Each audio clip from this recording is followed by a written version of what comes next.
Hello mga kaibigan, meron tayo Kia Pride. Ayan siya. Taga Kamiling Tarlac yung may-ari. Dinala sa atin dito sa Bayambang. May time kasi na nandito ako sa Bayambang, pero mostly nasa Santa Maria tayo. Jerking ito at nakita ko na yung problema agad. Tagusan na itong vacuum advancer niya. Isang dahilan kung bakit jerking siya. Ayan o. Tagusan na. Yan yung isang dahilan. Gumagana lang yung vacuum kapag naka-idle. Kasi dito eh. Ngayon pag nag-press ka ng silinyador, pagka umarangkada ka, wala nang advancing. Maghihintay ka na lang sa mechanical. Delay yon. Pag hinihintay mo pa yung mechanical, delay na yung advance ng distributor. Kaya jerking talaga yan. So pagkaganahin natin ay ported lang. Kukondem natin ito galing sa carburetor, i-condemn na natin yan. Then tatakpan natin ito para tatakpan natin dito. Siyempre takpan din ito. Takpan yung sa vacuum advancer na manifold para ported lang gumana. Pero ito ating i-condemn. Yan yung isang gagawin natin. At siyempre ita-timing natin yan. Timing ko yan. Madali lang naman timing yan kasi meron naman na tayong mga video kung paano mag-timing yan. So dito lang tayo. Dito lang magfo-focus, no. Tingnan natin, test drive natin after that kung umepect naman yung ginawa natin. Ayan mga kapatid, okay na yung timing yan. Kinorek na natin yung timing kasi kanina masyadong delay. Kaya ang baba. Ngayon ang taas ng idle, napakataas na ng idle. Tapos nag-condemn na ako dito sa kanyang vacuum advancer. Ganyan lang ang estilo niya. Para condemn yung doon sa manifold ng carburetor. Tingnan nyo sa lakas ng suction, no? Halos lumapad yung hose. Hindi kasi ganun kakapal. Kaya kinondem ko dyan, condemn rin dito para hindi tatagos.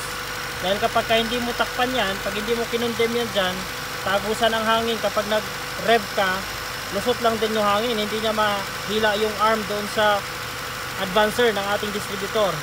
Next na gagawin natin mga kaibigan ay i-tune natin yung carburetor. Pero hintayin lang muna natin na mag-off yung automatic fan.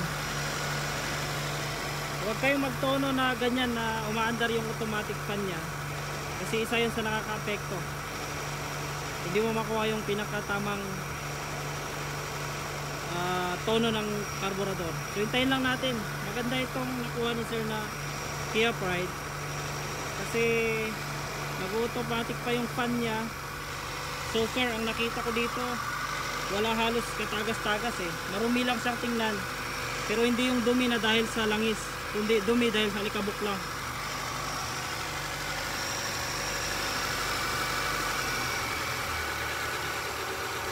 Ayan, binabaan ko na kasi kanina nung nag-timing kasi tayo, nung kinorek natin yung timing, tumaas yung idle kasi masyadong delay kaya mababa.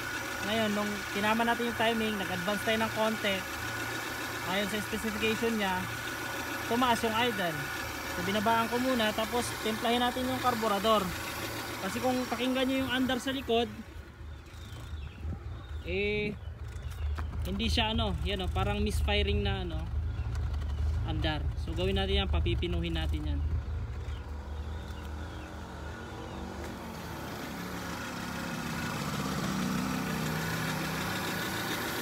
Again, pag nagtono kayo ng carburetor,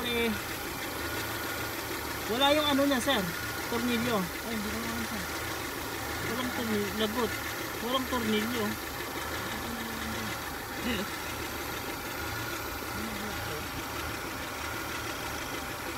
Ay, ito, andito pala. Nag-iba pala itsura ng tornilyo, merong sinalpak sila.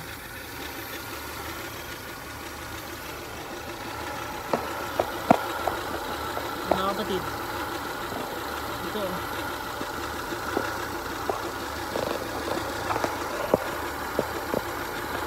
ayan yung tornilyo nya, iba yung ulo. Tutuno ko na lang.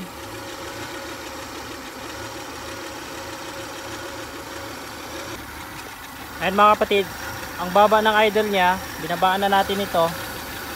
Ngayon, titimplahin natin yung air and fuel mixer screw. At feeling ko ito ay sakal mga kapatid.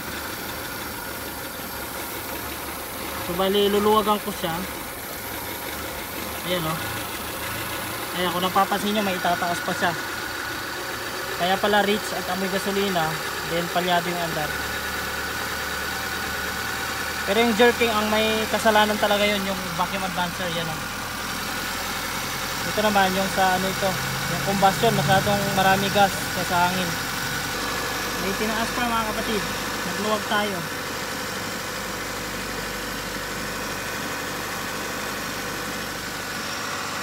Saka natin babaan dito. Sagad na rin yung baba oh. Masagad na yung baba niyan. Grabe, ang laki ng improvement. Sa kable na lang tayo mag-adjust. Masyadong mahal yung kable.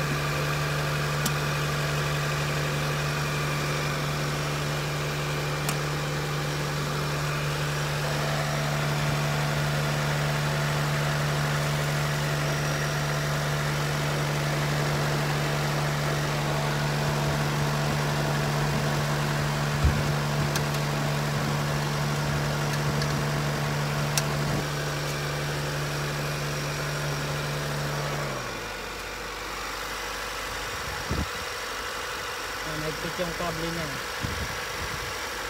Hindi tayo mag-adjust sa kable para bumaba yung idle. So far okay na mga kaibigan, na timing na natin yung distributor at carburetor.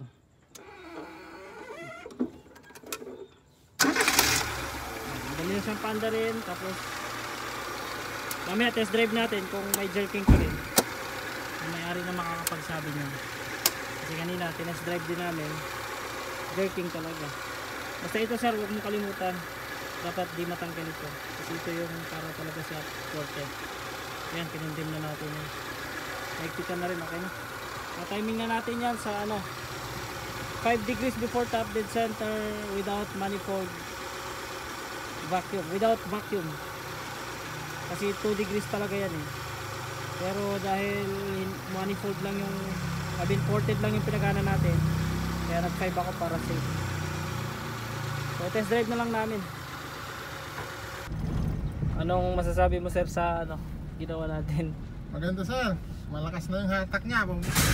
Mas lalong lumakas yung hatak niya, tapos maganda na. Yung jerking wala na. Wala na rin sir. Yun ang pinaka main issue dyan eh, kasi pagka marangkada eh, bigla lang ano nag-jerk.